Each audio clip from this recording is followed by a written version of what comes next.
Éster de colesterol. Éster, no éster de colesterilo. ¿Y qué diferencia hay entonces colesterol con el colesterol, la parte de la estructura? ¿Qué diferencia hay? Es apolar. Los lípidos apolares no pueden tener contacto con el agua. ¿Cuáles lípidos sí pueden tener contacto con el agua? Los anfipáticos. Los anfipáticos. Por ejemplo, los fosfolípidos. ¿Cómo es la estructura de un fosfolípido? Tiene una cabeza y dos colitas. ¿La cabeza de qué está compuesta? Fosfato más otro grupo. Por ejemplo, si es colina, ¿cómo se llama el fosfolípido? Fosfatidilcolina. Si es etanol-lamina, fosfatidil-etanolamina, ¿verdad? Y si es otro fosfatidilcolina, pues hablamos de cardiolipina. ¿Recuerdan la cardiolipina? Esta parte es la parte que es hidrofílica. Puede hacer contacto con el agua. Las colas, ¿qué son? Ácidos grasos, y estas no hacen contacto con el agua, son hidrofóbicas. Entonces, este es un lípido o una molécula anfipática. El colesterol también es anfipático. De los cuatro, ¿cuáles son los que son apolares? Pues vean la tabla, por favor. Ok. Ésteres de colesterilo y triglicéridos. ¿Y cuáles son anfipáticos? Fosfolípidos y colesterol. ¿Cuál es el menos abundante de los lípidos en el plasma? No. Los ácidos grasos, ahí les di el número, 4% del total. Y aunque son muy poquitos, influyen mucho. Son metabólicamente muy activos. Ahora, hay un problema con los lípidos en el plasma. ¿Cuál es el problema?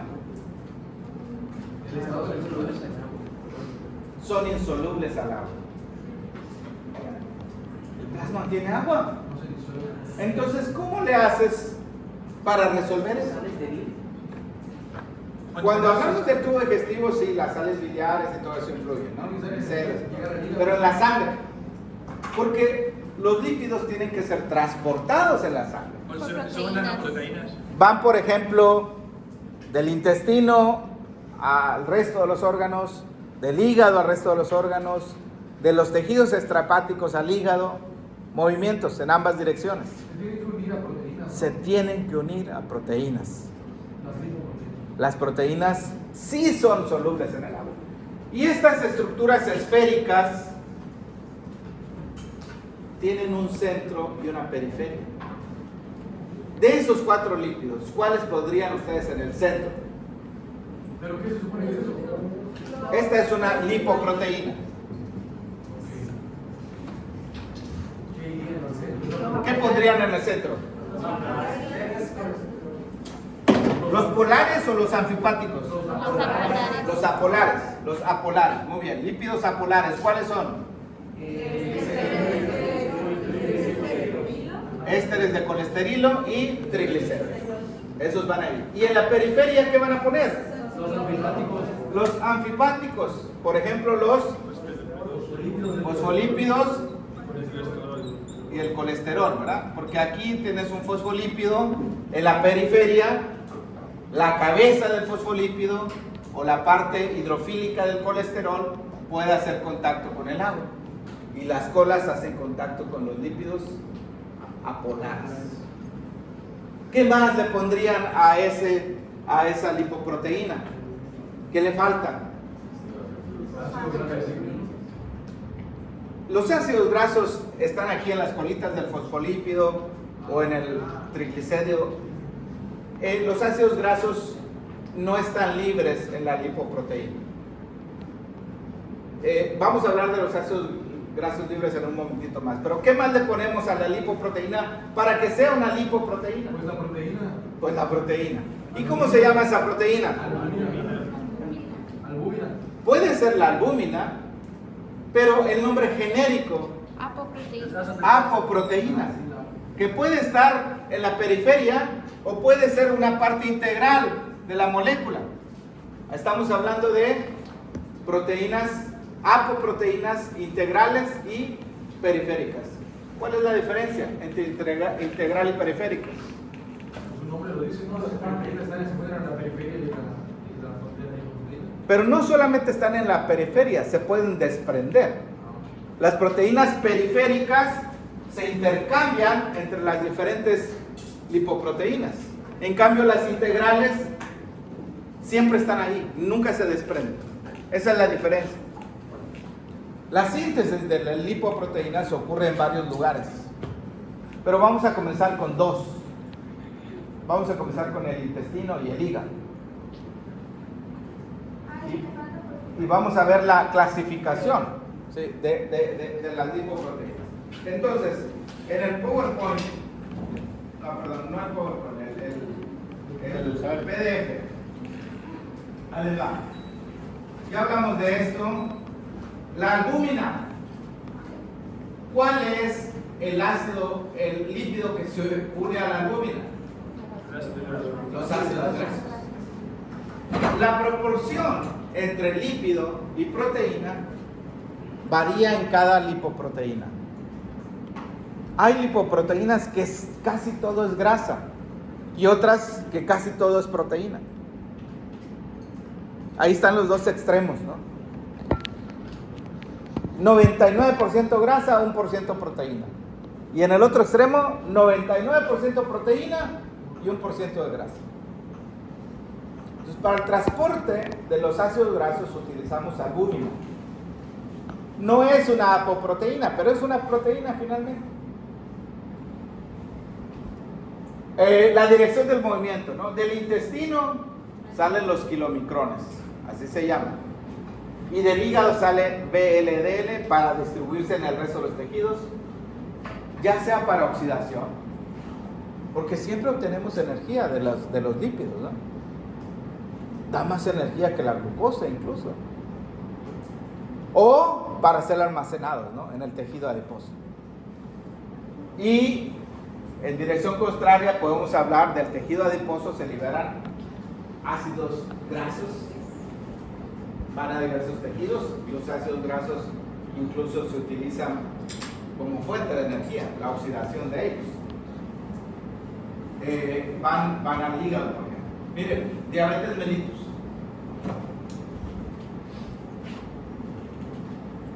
¿Cuál es? Cuando escuchan diabetes mellitus, ¿en qué piensan? Lo primero que piensan, ¿en qué sustancias? Glucosa, insulina. Pero la enfermedad va mucho más allá de esto. Una alteración en la diabetes son los lípidos. ¿Y por qué se alteran los lípidos? Cuando llevemos fisiología,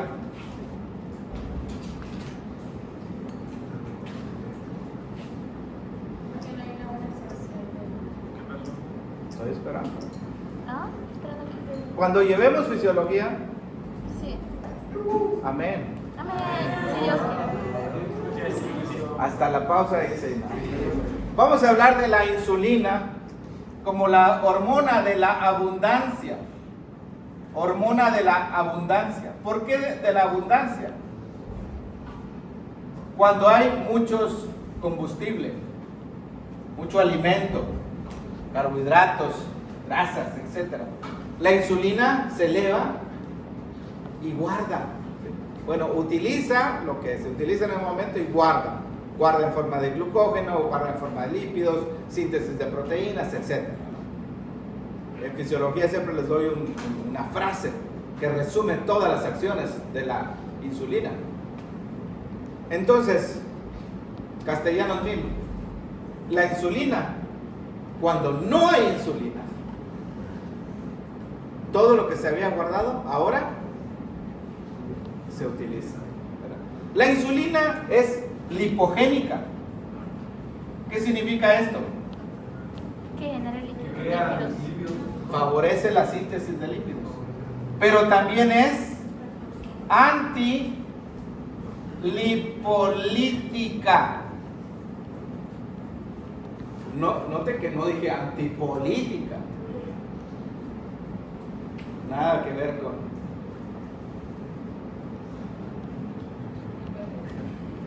Antilipolítica es evita que se degraden las grasas. Cuando no hay insulina, como en la diabetes o como en la inanición, ¿qué pasa con las grasas? Cuando no hay insulina, ¿qué tenemos? Falta de energía. Sí. Lipólisis. Cuando no hay insulina, la grasa se degrada, se rompe. ¿Cuál es la principal grasa almacenada en nuestro cuerpo? La blanca. He hablado de esto N veces. ¿Esto qué es? Castellanos Mil. ¿Esto qué es? El esqueleto del glicerol. Y le ponemos ¿cuántos ácidos grasos? Si le pongo uno es un monoglicérido, si le pongo dos, triglicéridos, si le pongo otro más, triglicéridos. Si rompo estos, ¿qué se va a liberar? Sí, corto este enlace. ¿Y cómo se llaman esos ácidos grasos? Pues ácidos grasos libres. También FA, y hay otra abreviatura por ahí también en inglés.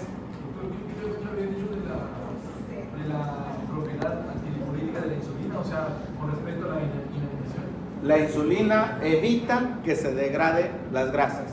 Si tienes insulina, no solamente se guarda, no solamente hay producción de grasa, sino la mantiene ahí. Pero cuando no hay insulina, lipólisis. No se rompe la grasa. Se rompe. Y se liberan muchos ácidos grasos. Y el paciente con diabetes no solamente va a tener elevado la glicemia. ¿Qué más se va a elevar en el paciente con diabetes? Ácidos grasos libres. Los ácidos grasos libres. ¿Y a dónde se van a ir? A los Se tejidos. pueden utilizar como fuente de energía en el hígado. Y se van a volver a juntar con el glicerol. Y va a formar triglicéridos. Y ahí se quedan. Y entonces, acumulación de grasa en el hígado, ¿cómo se llama? Hígado graso. Hígado. No, esteatorrea es grasa en las heces. No, o sea, acumulación de grasa en las células del hígado. Esteatosis hepática sí, es un paso más adelante. Sí. Entonces, evitas hígado graso. Sí, pues no nos vamos a meter con la fisiopatología por ahora, ¿no?